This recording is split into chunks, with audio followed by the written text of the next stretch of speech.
Sono 6 le liste che sosterranno invece il sindaco di Verona Flavio Tosi nella sua corsa alla presidenza della regione Veneto. La prima è lista Tosi per il Veneto, capolista per Padova è Maurizio Conte, assessore uscente all'ambiente. Dietro di lui la presidente del consorzio Terme Ugane Angela Stoppato e poi il popolare Domenico Menorello. È nella lista Area Popolare UDC NCD il vicepresidente uscente della regione Marino Zorzato. Le altre 4 liste che sosterranno Tosi sono il Veneto del Fare, Razza Piave Veneto Stato, Famiglie e Pensionati e Unione Nord-Est. Una lista ciascuno per gli altri 4 sfidanti, il 5 Stelle Jacopo Berti che unisce tra i candidati per Padova Manuela Provenzano che era nelle primarie online dei grillini per le regionali e si era classificata subito dopo Berti.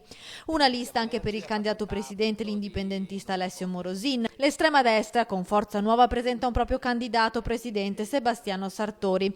La candidata presidente per la lista civica ambientalista e solidale è invece Laura Di Lucia Coletti.